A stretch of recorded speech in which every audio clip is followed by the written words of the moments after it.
Yes बेटा। हमने last lecture के अंदर इसमें चैप्टर नंबर 20 स्टार्ट किया था। मैंने कल वाले लेक्चर के अंदर preparation of financial statement of companies, और इस चैप्टर के अंदर हमने अभी तक कुछ पॉइंट्स रीड आउट किए थे। एक बार फटाफट से उसको गो थ्रू कर लेते हैं, फिर उसी के आगे का टॉपिक हम रीड आउट करेंगे। फर्स्ट ऑफ ऑल मैंने बताया इस चैप्टर में से आपके मल्टीटास्क क्वेश्चन पुट अप हो जाता है, बड़ा क्वेश्चन आता है, तो आपको चैप्टर पर प्रॉपर कमांड करना है। हमने इस चैप्टर के अंदर सबसे पहला टॉपिक रीड आउट किया था कि कंपनी को कौन कौन से फाइनेंशियल स्टेटमेंट्स बनाने होते हैं, जिसके अंदर हमने 5 पॉइंट्स पढ़े थे। Statement of financial position, statement of P&L and other comprehensive income, third statement of changes in equity, fourth statement of cash flow, and fifth disclosure notes बोल दें या नोट्स टू अकाउंट्स बोल दिया जाए। इसके बाद में फिर हमने पढ़ा था तो कि ये कहाँ पर डिफाइन किया हुआ है इसको, तो IAS 1 presentation of financial statements के अंदर इसको डिफाइन किया हुआ है। सारे फॉर्मेट्स वगैरह वो सब कुछ पहले से फिक्स किए हुए हैं, वही फॉर्मेट्स आपको फॉलो करने होते हैं। इसी के बाद में फिर दिया था हमारा फाइनेंशियल स्टेटमेंट्स के फॉर्मेट, जिसके अंदर हमने सबसे पहला स्टेटमेंट ऑफ P&L का फॉर्मेट पढ़ा था। फिर सेकंड टॉपिक हमने पढ़ा था स्टेटमेंट ऑफ फाइनेंशियल पोजीशन का फॉर्मेट, जिसके अंदर और बाकी सारी चीजें वही वही थी, बस इक्विटी के अंदर 4 पॉइंट्स हमारे आ गए थे। हम सोल प्रोप्राइटरशिप की बैलेंस शीट बनाते हैं तो वहां पर हमारा कैपिटल आता है, यहाँ पर क्या आ जाता है, इक्विटी। इक्विटी के अंदर हमारे 4 पॉइंट्स आए थे, share capital, share premium, retained earnings और रिवैल्यूएशन सरप्लस। बाकी सारे अदर पॉइंट्स वही सेम थे। फिर उसके बाद में हमने नेक्स्ट टॉपिक पढ़ा था रिटेन अर्निंग्स।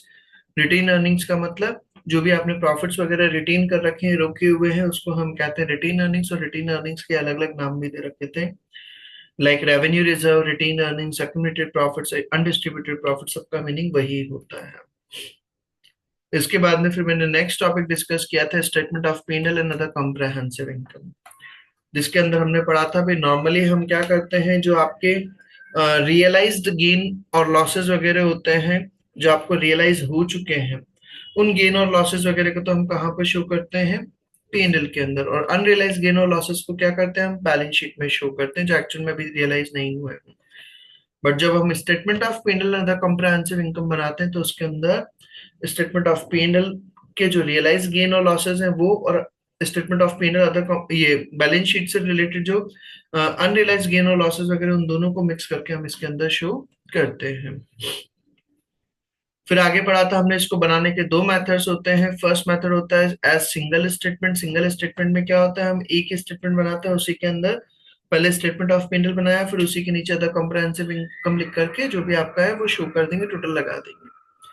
और सेकंड पॉइंट हमने पढ़ा था एज टू सेपरेट स्टेटमेंट्स। उसके अंदर हम क्या करते हैं, पहले स्टेटमेंट ऑफ P&L बनाएंगे, फिर गैप दे करके फिर हम क्या बनाते हैं, statement of other comprehensive income prepare करते हैं। यहाँ तक की बात भी हो गई थी हमारी। इसके बाद में फिर मैंने नेक्स्ट टॉपिक डिस्कस किया था statement of changes in equity. Statement of changes in equity के अंदर बताया था तो कि ऑर्गेनाइजेशन को जो शेयर होल्डर्स वगैरह होते हैं वो अपनी इक्विटी से रिलेटेड मूवमेंट्स चेक करना चाहते हैं, तो कि हमारी इक्विटी में क्या क्या चेंजेस आ रहे हैं। अब मैं बता चुका हूँ इक्विटी के अंदर 4 पॉइंट्स आते हैं, share capital, share premium, retained earnings और रिवैल्यूएशन सरप्लस। इन 4 पॉइंट्स में जो चेंज आ रहा है उसको शो करने के लिए हम जो स्टेटमेंट बनाते हैं उसको हम कहते हैं statement of changes in equity. आपके share capital, share premium, retained earnings, revaluation surplus और टोटल। आपने शेयर इशू करे तो वो आ जाएगा शेयर कैपिटल में, शेयर प्रीमियम में, अगर प्रीमियम पर इशू किए तो। डिविडेंड अगर आपने दिया तो वो रिटेन अर्निंग्स में से कम हो जाएगा। टोटल कंप्रहेंसिव इनकम, आपका रिवैल्यूएशन सरप्लस वगैरह अगर आया था तो वो यहाँ पर ऐड हो जाएगा। रिटेन अर्निंग्स का अमाउंट रिटेन अर्निंग्स में चला जाएगा। आपने रिवैल्यूएशन सरप्लस से रिटेन अर्निंग्स में अगर अमाउंट ट्रांसफर करते हैं तो रिवैल्यूएशन सरप्लस में माइनस हो जाएगा, रिटेन अर्निंग्स में प्लस हो जाएगा। फिर रिवैल्यूएशन सरप्लस से रिटेन अर्निंग्स में अमाउंट कब जाता है, जो हम पहले भी पढ़ चुके हैं हालांकि चैप्टर, उसमें टेंजिबल एसेट्स में, और उसमें भी मैंने कल भी बताया था, जब आप अगर रिवैल्यूएशन करते हो, डेप्रिसिएशन में चेंज आता है तो वहां पर ट्रांसफर किया जाता है। या फिर आपकी जो रीवैल्यूड एसेट्स है अगर आप उसका डिस्पोजल करते हैं तो वहां पर भी फिर हमें क्या करना पड़ता है, ट्रांसफर करना पड़ता है। एंट्री क्या बनती है, डेबिट रिवैल्यूएशन सरप्लस अकाउंट और क्रेडिट रिटेन अर्निंग्स अकाउंट। इसके बेसिस पे मैंने इलस्ट्रेशन नंबर 2 बता दिया था। यहाँ तक की बात हमारी हो गई थी। तो फर्स्ट ऑफ ऑल मुझे बताइए बेटा, यहाँ तक के टॉपिक में कोई भी डाउट है? तो हाँ बोले। So I have a doubt in the concept of statement of profit and loss and other comprehensive income. Yes, what is the doubt? Yes बेटा बोले। डाउट में क्या डाउट है आपका? पे इसमें स्टेटमेंट समझ में नहीं आया या क्या डाउट है? Yes sir, sir actually like आपने यहाँ पे लिखा है स्टेटमेंट ऑफ फाइनेंशियल पोजीशन, तो यही स्टेटमेंट ऑफ फाइनेंशियल पोजीशन है और it's different, and what's it's concept, like क्यों बनाई जाती है? भाई आप नॉर्मली अपन क्या करते हैं, जो अनरियलाइज गेन और लॉसेस वगैरह होते हैं जो एक्चुअल में अभी तक आपको रियलाइज नहीं हुए हैं, लाइक मैंने आपको जो बोला, मेरी एसेट्स का मैंने रीवैल्यूएशन करा और रीवैल्यूएशन करने के बाद में जो मुझे प्रॉफिट हुआ, अब वो एक्चुअल में वो प्रॉफिट मुझे अभी तक रियलाइज तो नहीं हुआ है। वो प्रॉफिट मेरा एक्चुअल में रियलाइज तो नहीं हुआ है, तो लेकिन वो प्रॉफिट को हम क्या कर देते हैं रिवैल्यूएशन का, वो कहाँ पर शो करते हैं? हम उसको बैलेंस शीट के अंदर शो करते हैं। उस प्रॉफिट को हम कहाँ पर शो करते हैं? बैलेंस शीट के अंदर शो करते हैं नॉर्मली। बट उसी का एक और ऑप्शन ला दिया गया, statement of PNL and other comprehensive income, जिसमें आप क्या कर सकते हैं, पीएनएल से रिलेटेड इंफॉर्मेशन तो शो कर सकते हैं, और उसके अलावा जो आपके अनरियलाइज्ड गेन और लॉसेस वगैरह हैं जो आप डायरेक्टली रिजर्व में ट्रांसफर कर देते हैं, वो भी आप क्या कर दो, यहीं पर शो कर दो, और दोनों को कंबाइन करके आप एक साथ बना करके शो कर देते हैं। तो उस स्टेटमेंट को हम कहते हैं statement of PNL and other comprehensive income, जिसके अंदर हमने रियलाइज्ड और अनरियलाइज्ड गेन और लॉसेस दोनों को कंबाइन करके शो कर दिया है। तो वो चीज मैंने करा, स्टार्टिंग का जो पार्ट था यहां तक का, एक प्रॉफिट फॉर द ईयर तक, ये तो मेरा क्या हो गया, स्टेटमेंट ऑफ पीएनएल। फिर उसी के नीचे मैंने क्या कर दिया, अदर कॉम्प्रिहेंसिव इनकम, जो और कोई इनकम वगैरह है जो अभी तक रियलाइज नहीं हुई है, सिर्फ हो गई है बट अभी तक आई नहीं है, तो उस इनकम्स को हम कहाँ पर शो करते हैं, यहाँ पर शो कर देते हैं, ताकि ओवरऑल आपका इनकम पार्ट क्लियर हो सके। Clear point? Yes sir. Any other doubt?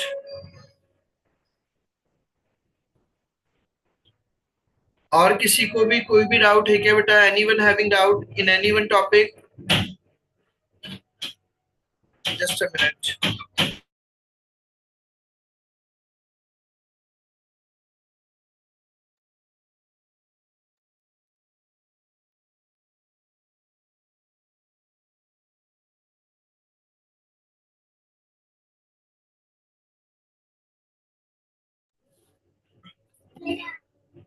हाँ बेटा, और कोई डाउट है क्या किसी को यहाँ तक के टॉपिक में? Can you again tell the structure of statement of equity? Statement of changes in equity, yes, उसके अंदर Sir, can you retell the structure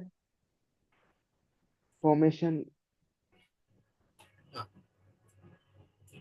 भाई ये जो हमारा स्ट्रक्चर दिया है statement of changes in equity, इसका एक सेकंड।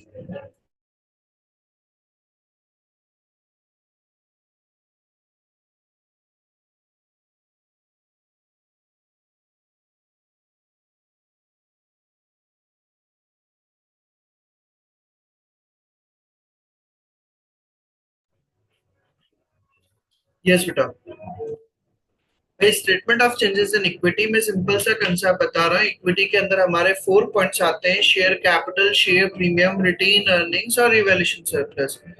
एक्चुअली क्या है, ऑर्गेनाइजेशन में जो शेयर होल्डर है वो चाहता है तो कि सर मुझे और सारी इंफॉर्मेशन मत बताओ, मुझे तो मेरे से रिलेटेड इंफॉर्मेशन बताओ। आपको प्रॉफिट कितना हुआ, लॉस कितना हुआ, आपकी बैलेंस शीट कितनी है, इन सब से मुझे कोई मतलब नहीं है, मुझे मेरे वाले पार्ट से मतलब है। मेरे से रिलेटेड इंफॉर्मेशन बताओ, इक्विटी से रिलेटेड। और इक्विटी में हमने 4 पॉइंट्स पढ़े, तो उन चीजों को स्पेशली शो करने के लिए, शेयर होल्डर्स के इंटरेस्ट को शो करने के लिए हम क्या करते हैं, statement of changes in equity prepare किया जाता है, ताकि शेयर होल्डर्स, क्योंकि उस पर फोकस करता है कि मेरी शेयर कैपिटल पहले कितनी रखी थी, अभी कितनी हो गई, उसमें क्या क्या मूवमेंट हुआ है, वो चीज उसके अंदर आ जाएगी। शेयर प्रीमियम रखा हुआ था पहले, कितना था ओपनिंग बैलेंस, करंट ईयर में क्या मूवमेंट्स हुए, क्लोजिंग बैलेंस कितना रखा है वो, रिटेन अर्निंग्स प्रॉफिट्स कितने थे, करंट ईयर में कितने प्रॉफिट्स आए, वो सब कुछ। रिवैल्यूएशन सरप्लस था तो वो कितना मूवमेंट हुआ, वो चार चीजों का मूवमेंट हमारा इसके अंदर आता है statement of changes in equity के अंदर। इसके अलावा और कोई चीज इसके अंदर शो नहीं की जाती है। क्लियर पॉइंट ये? और कोई डाउट है बेटा? No sir. चलिए, तो इसी के बाद का फिर आगे का नेक्स्ट टॉपिक हम स्टार्ट करते हैं। एक टॉपिक दिया है हमारा, पहले अभी ये थ्योरी पार्ट समझा रहा हूँ मैं इस चैप्टर का, फिर प्रैक्टिकल पार्ट स्टार्ट करूंगा। एक टॉपिक हमारा दिया है IFRS 15, revenue from contract with customers.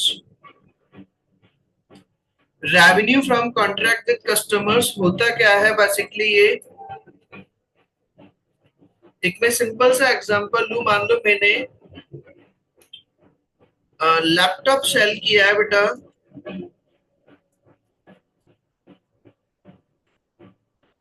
Laptop मैंने सेल करा है और लैपटॉप के साथ में मैंने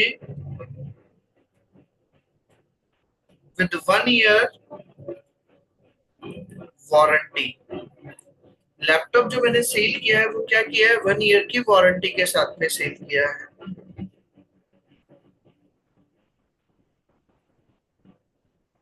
अब normally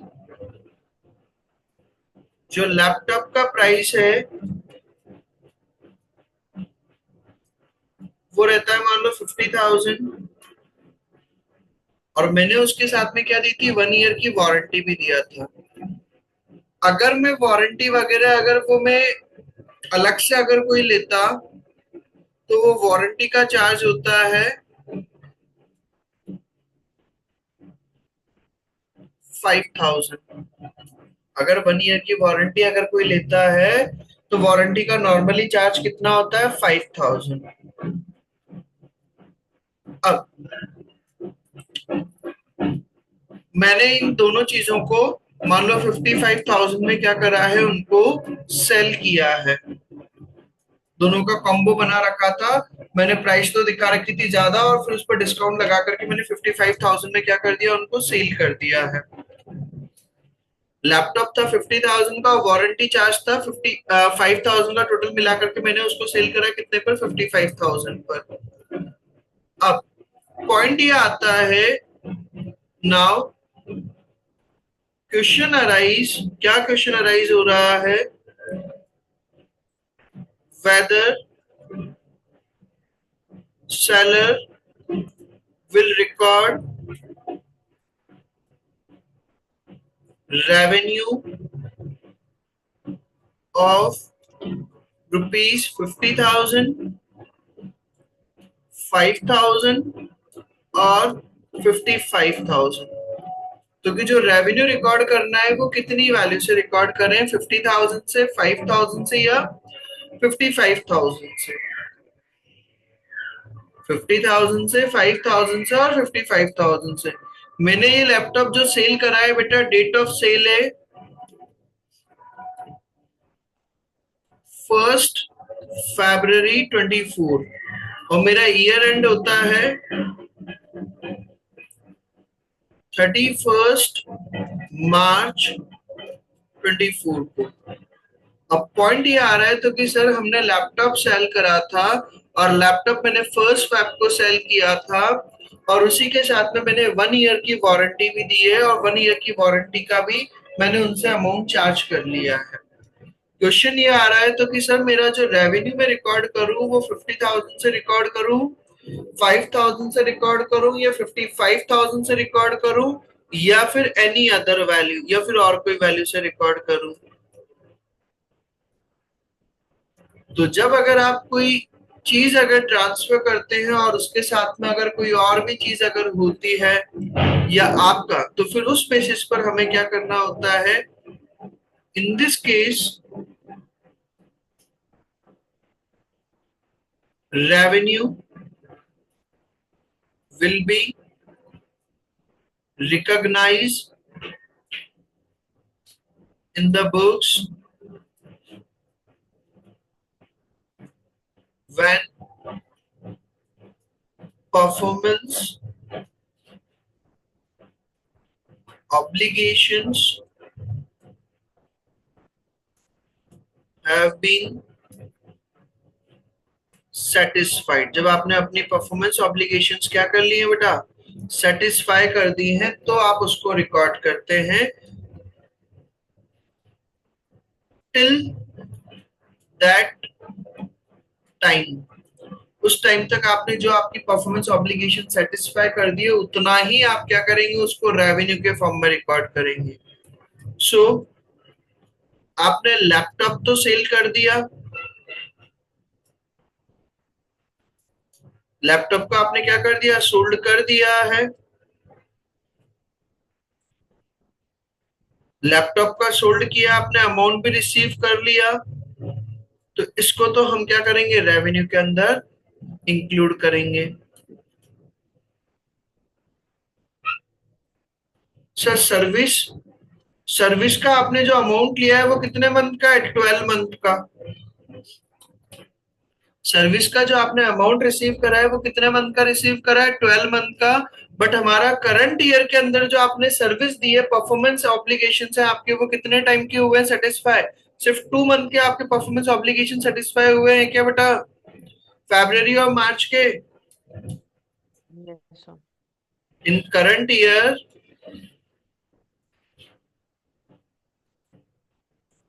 only Feb and March service given, आपने फरवरी और मार्च की ही सर्विस दी है, तो आप जो रेवेन्यू लेंगे सर्विस से रिलेटेड वो ओनली फैब और मार्च का 2 मंथ का ही लेंगे, तो 5,000 into 2 divided by 12।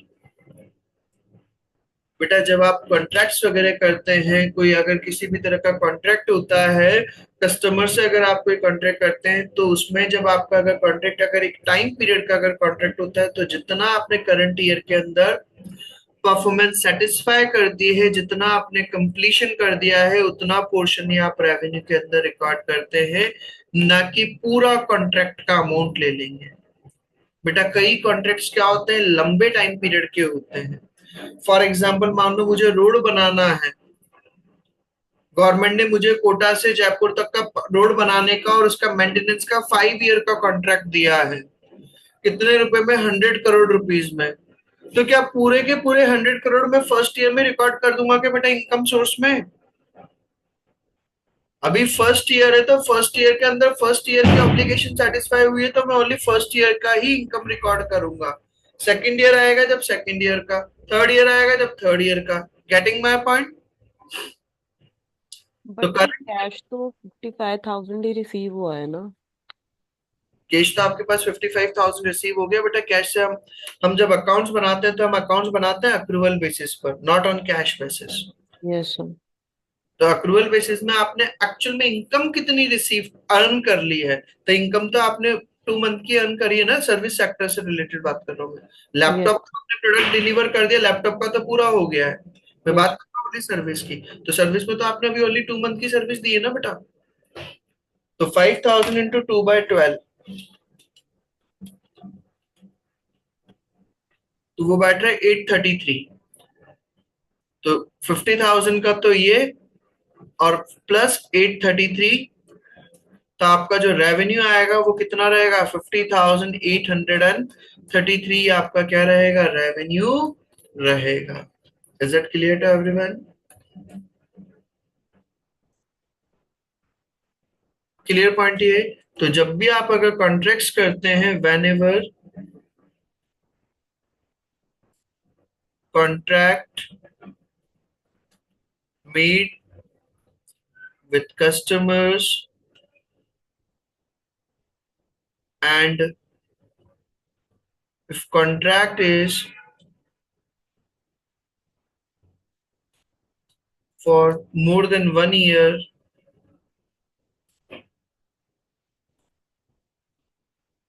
then revenue। Sir जो एक्स्ट्रा पेड है लाइक 55,000 में से ये जो अमाउंट है 50,833, तो इसको डिफरेंस निकाल के जो होगा फिर वो प्री पेड्स में जाएगा। प्रीपेड तो लाइबिलिटी, आया है मेरे पास तो पैसा, हाँ अगर जी। आपने दिया है तो फिर वो प्रीपेड में होगा, और अगर आया है तो लाइबिलिटी के फॉर्म में आ जाएगा। Okay. So whenever contract made with customers and if a contract is for more than 1 year, then revenue will be record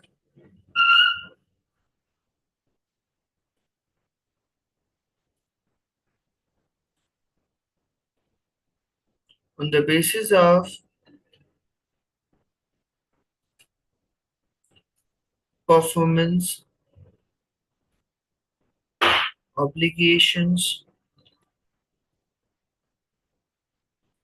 satisfied.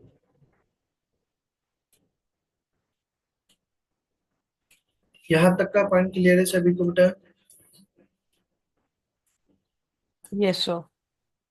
समझ में आया? IFRS 15 revenue of from contract with customers, इसको हम अब read out करते हैं। क्या लिखा हुआ है? व्हेन कंपनी सर फाइनेंस, हाँ बोलिए। सर परचेज होता और उसमें वारंटी होती तो फिर सॉरी, वापस से रिपीट करिए। अगर हमने कुछ परचेस किया होता और उसके साथ वारंटी होती तो हाँ, तो फिर वो चीज का अगर मैं बताऊं फिर कैलकुलेशन, वो लंबी चौड़ी कैलकुलेशन, वो आपके सिलेबस में नहीं है। वो कैलकुलेशन ओके आप सर। बोले, वो कैलकुलेशन बताऊं फिर? अगर आप वो चीज बोल रहे हैं तो उसका भी फिर कैलकुलेशंस का कैसे होता है, आप जो बोल रहे हैं वो कंसेप्ट भी चलो बताता हूँ। 5 मिनट के लिए हम अभी अब उस पॉइंट को भी समझते हैं भी, तो कि सर अगर उसी के अंदर इंक्लूड होता तो फिर कैसे किया जाता। जैसे इसी एग्जांपल को अपन लेते हैं, लैपटॉप है मान लो 50,000 का और 5,000 का वारंटी चार्ज है। उन्होंने क्या करा, कॉम्बो के अंदर मान लो वारंटी चार्ज का पैसा नहीं लिया, उन्होंने ऑफर चला रखा था warranty free of cost. Suppose offer चल रहा था और ऑफर के अंदर उन्होंने क्या दे रखा था, 1 ईयर की वारंटी फ्री दे रखी है। ये टॉपिक मैं फिर बोल रहा हूँ, ये सिलेबस में नहीं है आपके, मतलब ये इतना इन डेप्थ में नहीं दे रखा, आगे आप पढ़ोगे, बट मैं समझा रहा हूँ। अब आप जो पॉइंट पूछ रहे हो उस पॉइंट पे। लेकिन बेटा वारंटी फ्री है, लेकिन सामने वाला कोई भी, आप आज के टाइम पर कोई चीज फ्री में मिलती है क्या बेटा? सब चीज कहीं ना कहीं पैसे से कंसिडर होती ही नहीं होती है। आप कोई भी, है ना, कुछ फ्री में नहीं मिलता है बेटा, सब पैसे का होता है। उन्होंने यहाँ पर क्या करा, 50,000 का उन्होंने आपसे टोटल अमाउंट चार्ज किया है। टोटल अमाउंट उन्होंने चार्ज किया है कितना, 50,000। बट अगर हम बात करें तो आपका यूं ऐसे अमाउंट कितना था, लैपटॉप का आपका अमाउंट था 50,000 और सर्विस का आपका अमाउंट था 5,000। टोटल हो रहा था आपका कितना, 55,000। इसको हमें यहाँ पर निकालना है, तो वो कैसे निकालेंगे, 50,000 अपॉन 55,000 कैसे निकालोगे? फिर इसका परसेंटेज निकाला जाता है, 50,000 डिवाइडेड बाय 55,000 इंटू 100।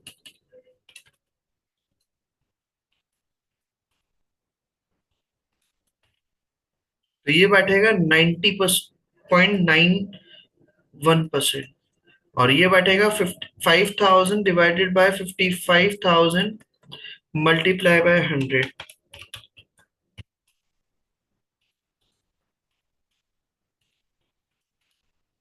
तो ये बैठेगा 9.09%।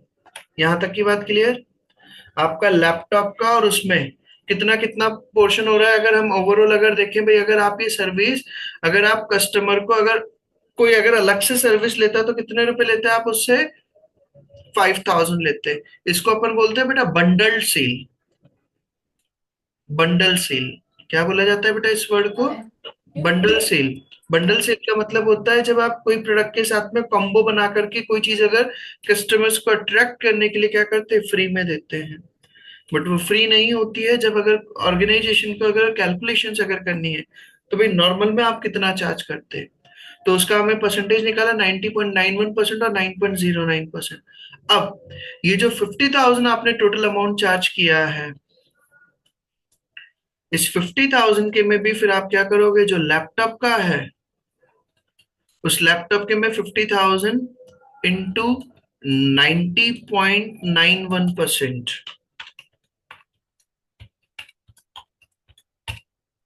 तो वो बैठेगा आपका 45,455।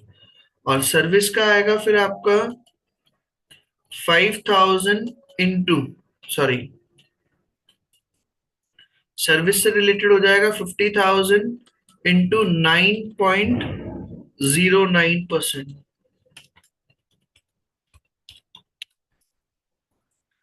45 4.5, तो 40, ये 5 कर देते हैं इसको, 455। ये आपका सर्विस का पोर्शन आ गया, सर्विस का अमाउंट आ गया 455, और ये आपका लैपटॉप का अमाउंट आ गया। इसको तो फुली कंसिडर कर लेंगे, ये तो पूरा कंसिडर हो जाएगा। और इसको क्या बेसिस पर लेंगे, टाइम बेसिस पर कंसिडर करेंगे क्या बेटा? वही अगर आपने 2 मंथ के लिया तो 455 इंटू 2/12। आ गई बात समझ में? ये चीज आप लोगों के सिलेबस में नहीं है हालांकि, ये सिर्फ आपने जो बोला भी तो कि अगर सर, अगर वहां पर अगर वो फ्री में देते सर्विस तो फिर कैसे कैलकुलेशंस होती हैं? तो ऑर्गेनाइजेशन बेटा कुछ फ्री में नहीं देती है, वो उनके अमाउंट्स वैसे ही सेटल हो जाते हैं, वो कॉम्बो बनाते हैं, तो वहां पर फिर कैलकुलेशंस में फिर हमें इस तरह से कैलकुलेशन करके अमाउंट कैलकुलेट करके बताना पड़ता है। क्योंकि जब आप अकाउंट्स बनाएंगे तो वहां पर बताना पड़ेगा भैया लैपटॉप का कितना और सर्विस का पैसा कितना है, क्योंकि जितनी आपने करंट ईयर के अंदर सर्विस दिया आप सर्विस का उतना ही पोर्शन रेवेन्यू रिकॉग्नाइज करेंगे। Is it clear to everyone?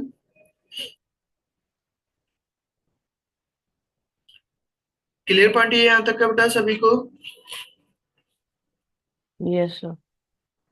चलिए, अब इसी पर अब हम आगे का इसका थ्योरी पार्ट पढ़ते हैं, क्या लिखा हुआ है ध्यान से देखिएगा भाई।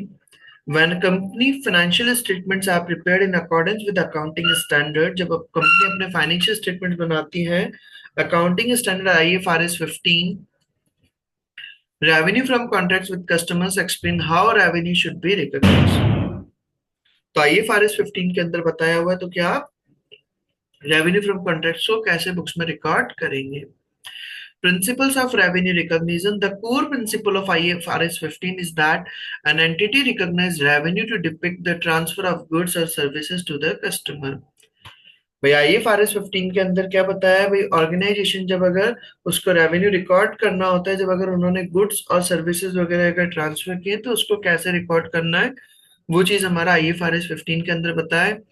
is an amount that reflects the consideration to which the entity expects to be entitled in exchange for those goods and services। भाई जो भी आप गुड्स और सर्विसेज दे रहे हैं उसके बदले में जो भी आपको अमाउंट रियलाइज हो रहा है उसको हमें कैसे रिकॉर्ड करना है, वो चीज हमारा इसके अंदर आता है। Revenue is recognized when there is a transfer of control to the customer from the entity supplying the goods or services। Revenue को जब रिकॉर्ड किया जाता है जब आपका कंट्रोल ट्रांसफर हो जाता है। आपको याद हो मैंने एक प्रिंसिपल पढ़ाया था, रेवेन्यू रिकॉग्निशन कंसेप्ट या रियलाइजेशन कंसेप्ट, प्रिंसिपल पढ़ा था हमने। Yes sir. भाई हमने गुड्स जब सेल कर दिया और सामने वाले से पैसा लेने की अथॉरिटी रखते हैं तब हम क्या करते हैं, उस रेवेन्यू को रिकॉर्ड करते हैं।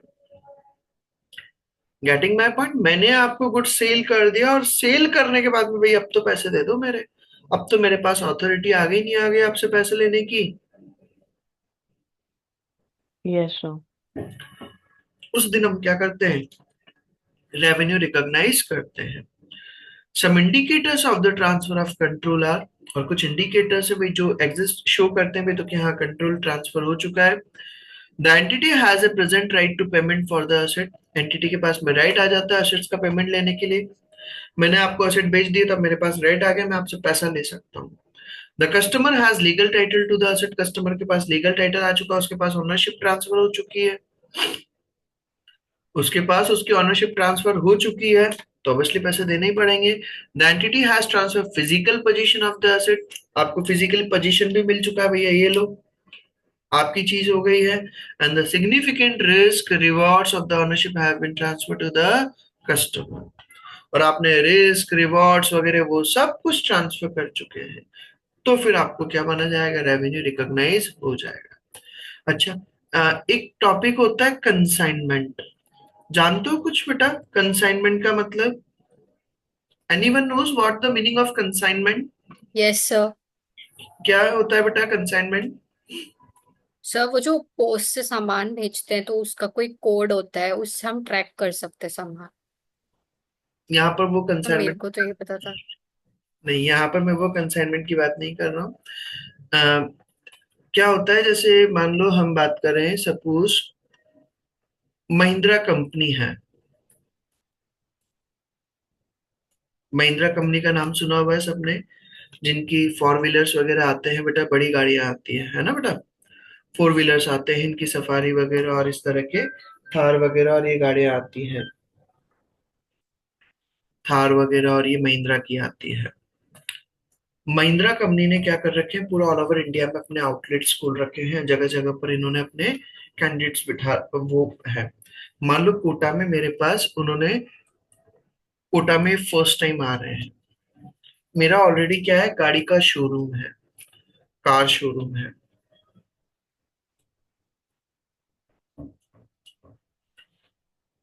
ये मेरे पास आए, इन्हों का जो सेल्स पर्सन था, वो सेल्स पर्सन ने मुझे अप्रोच किया, तो क्या अर्पित सर आप हमारी गाड़ी भी सेल करना स्टार्ट कर दो ना, आप हमारी गाड़ी भी सेल करना स्टार्ट कर दो। मैंने कहा सर आपकी गाड़ी तो बहुत महंगी है, 20 लाख की एक गाड़ी है सर, कैसे सेल करूं। सर कोई बात नहीं, आप हमारी गाड़ी को आप आपके शोरूम पर रख लो, मेरे पास पैसे नहीं है भैया अभी, 20-20 लाख रुपए की आप 5 गाड़ी भेज दोगे, 1 करोड़ रुपए डिमांड करोगे सर मेरे पास क्या। कोई बात नहीं सर, हम आपको अभी गाड़ी सेंड कर रहे हैं, सेल नहीं कर रहे हैं। क्या कर रहे हैं वो, सेंड कर रहे हैं, भेज रहे हैं, सेल नहीं कर रहे हैं। उन्होंने क्या करा बेटा, इन्होंने मुझे यहाँ पर कोटा के अंदर उन्होंने मुझे गाड़ी सेंड करी है for sale. If goods not sold, अगर वो गुड सेल नहीं होगा, then they will get back, तो उनको वो वापस मिल जाएगा। तो उन्होंने वहां से वो गुड्स भेजा है, तो क्या वो भेजते ही वो क्या उसको रेवेन्यू के फॉर्म में रिकॉर्ड कर देंगे क्या बेटा। No sir. नहीं करेंगे, रीजन, क्योंकि अभी तक ऑनरशिप वगैरह वो सब कुछ ट्रांसफर हो गई। क्या ऑनरशिप तो किसके पास रखी, उन्हीं के पास रखी, नहीं रखी। वो तो जब आगे गुड सेल हो जाएगा तो वो चीज होगा कि बेटा कवर अप, तब रेवेन्यू के फॉर्म में रिकॉर्ड होगा। यहाँ पर पॉइंट आ रहा था, the entity has a transfer physical position, entity ने फिजिकल पोजीशन ट्रांसफर कर दिया, हाँ से कर दिया, रिस्क रिवॉर्ड वगैरह वो सब भी ट्रांसफर हो गई कि भैया मैं नहीं लूंगा टेंशन, सारी टेंशन आपकी है। जब तक मैं कस्टमर को सेल नहीं कर देता तब तक आपकी टेंशन रहेगी, अगर गाड़ी में नहीं बिकी करी या कुछ भी हुआ तो आप जिम्मेदारी लोगे, आप रिस्पॉन्सिबिलिटीज ले रहे हैं। Getting my point. तो यस सर। बेसिकली यहाँ पर जब अगर आप कोई एसेट है, कोई भी गुड्स है, आप अगर उसको प्रॉपरली ट्रांसफर कर चुके हैं, सामने वाले के पास उसका पोजीशन आ चुका है, उसके पास लीगल टाइटल है, तो फिर हम उसको क्या मान लेते हैं, रेवेन्यू रिकॉग्नाइज मान लिया जाता है भैया, तो यहाँ हमने रेवेन्यू अर्न कर लिया है। Is it clear. Yes sir. इसी के बेसिस पर एक इलस्ट्रेशन दे रखा है हमारा, इलस्ट्रेशन नंबर 3, इसको हम रीड आउट करते हैं। क्या बोला है, sports TR have a year end of December 31 December, उनका ईयर एंड होता है कब, 31 दिसंबर को। On 1 January 2012 sports TR had sold gym equipments of हे कंपनी अ लीजर सेंटर, उन्होंने क्या सेल करे बेटा, कब, 1 जनवरी 2012 को जिम इक्विपमेंट्स,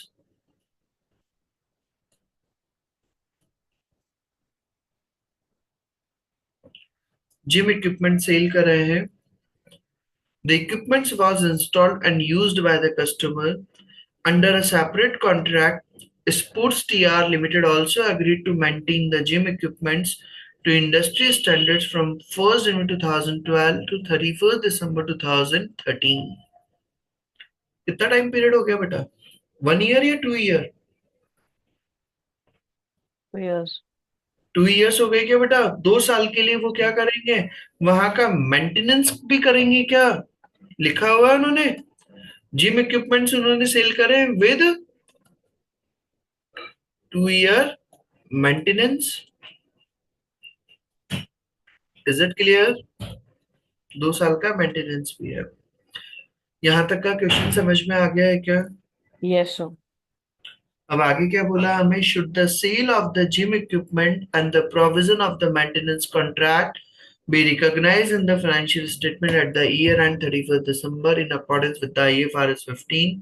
आपसे क्वेश्चन ये पूछा जा रहा है तो कि हमने जो जिम इक्विपमेंट सेल करे थे और जो मेंटेनेंस कॉन्ट्रैक्ट है, क्या हम उसको पूरे के पूरे को हम उसको रिकॉर्ड कर दें क्या?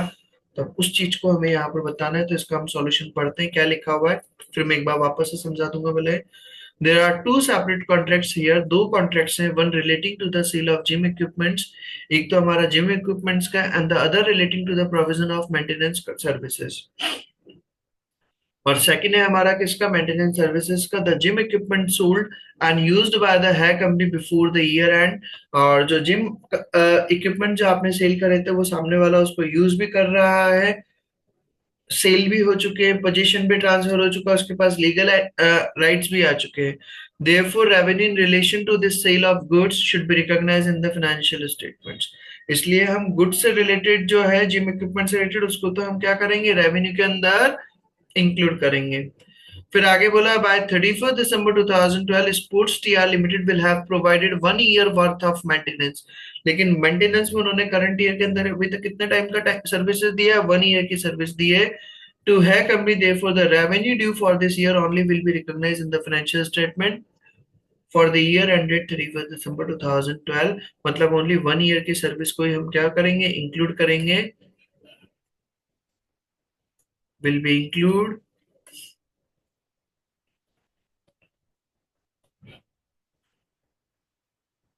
in revenue and जिम का, gym equipments full value will be include in revenue। Is it clear यहाँ तक की बात? Yes sir. ये आपका IFRS 15 एक और टॉपिक मैंने समझा दिया है। IFRS 15 हमारा एक और टॉपिक हो गया इस चैप्टर के अंदर। अब इस चैप्टर के अंदर हमारा फिर एक और टॉपिक दे रखा है, डिस्क्लोजर नोट्स। ये disclosure notes, notes to account बोलते हैं डिस्क्लोजर नोट्स। इसको हम नेक्स्ट लेक्चर में कवर अप करेंगे। कल मेरी क्लास नहीं रहेगी, कल FA और MA की दोनों ही क्लास नहीं रहेगी कल सैटरडे को।